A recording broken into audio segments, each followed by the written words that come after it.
So welcome back to the garage here at Basin Motorsports. As I said in last week's video, the plan was to get the 86 out and the weather went drastically bad. Snow, wind, you name it. It really wasn't good to get it out. So this morning it is a nice sunny day, very little wind. So we'll take two on getting the 86 out.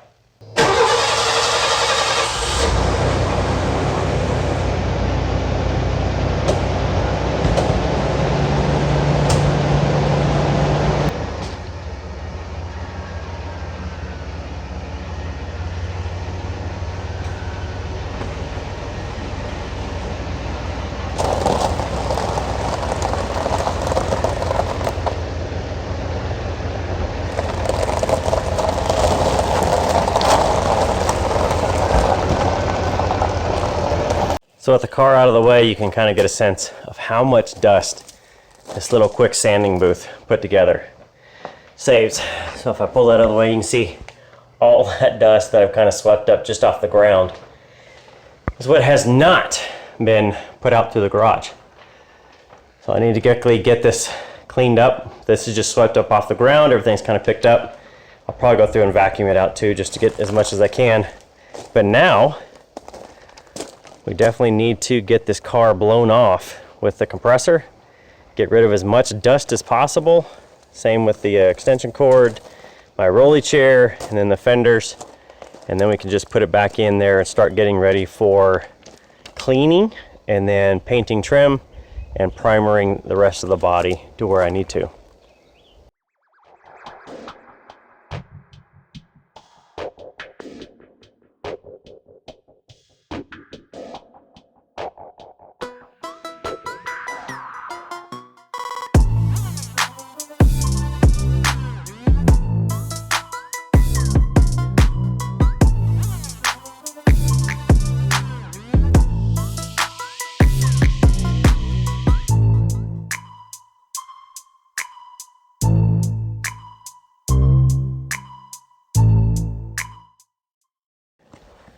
All right, so there is the finished product.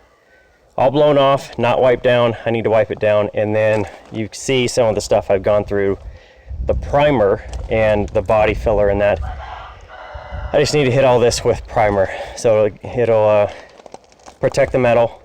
And then someone had mentioned, someone with a lot more wrap knowledge than I have, mentioned that sometimes wrap will not stick to body filler alone. So they recommended to spray it with primer and then sand from there. So there's kind of the roof, kind of get a feel for it.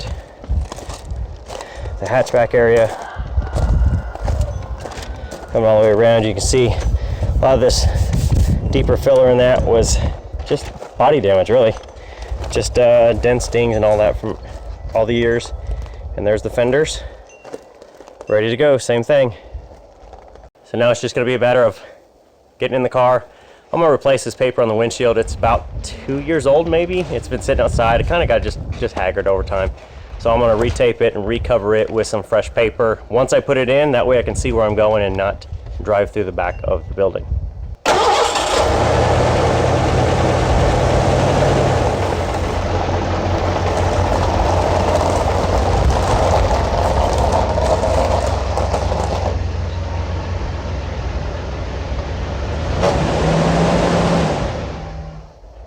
Okay, so it's been a couple weeks since I blew off the car and brought it back into the garage.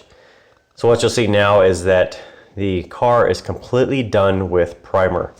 You can see along the cowl there, it is completely primered. Now this is just etch primer, so it of course etched into the metal that was bed metal, and anything that wasn't, it will just act as a normal primer. You can see it up along the A-pillars, along the roof.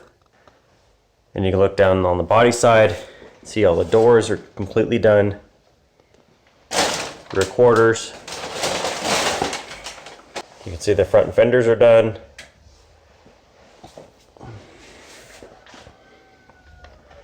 There's the hatch.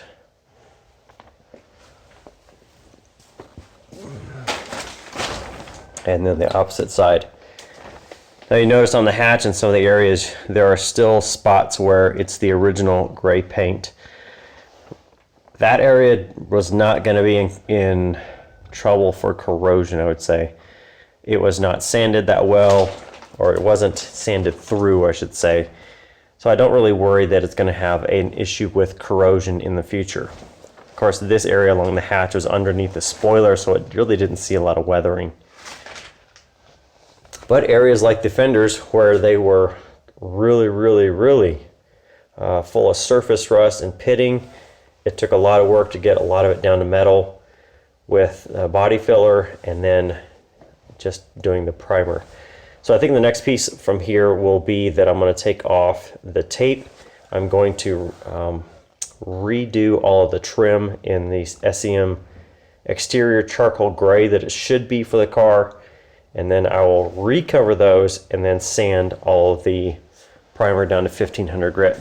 This is already down to 220, still pretty smooth, but it's going to be fantastic when it's done. So just sanding with 220 grit to this point, I can tell you that the body feels very smooth compared to when I first started on this car. One of the things I've constantly had to keep in mind is that this was a car that I drug out of a field that had been sitting for 3 years. And probably before that point, it wasn't in optimum condition at that point. So as I look around, I think, oh my gosh, this car is not perfect. It's not concourse, restoration. But I tell you, when I'm done, when sanding it with 1500 grit, I repaint all the trim and get the vinyl wrap on here, this car is going to be a huge transformation to get it to this point. And at that point, when the main body and the fenders are done, I'll move over into probably I may do some of the interior to get it up, cleaned up, back in together. So dash, carpet, get all that put together, and that will leave me the hood, the front, and the rear bumper, and then the car will be done. So I'll probably mix it up. I'll do the trim next, show you how I'm going to do that. That will probably be maybe a 1 or 2 day process, shouldn't be too bad. Then we will retape it to keep it covered, concealed from anything else, from sanding and that.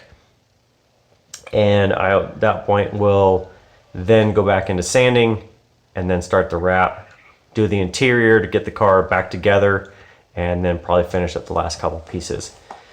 No timeline at this point, not worried about it anymore. This car will be done when it's done, and I will enjoy it from there. So that's it from this time. Hope you guys are enjoying the process on the 1986 Mustang restoration. See you next time.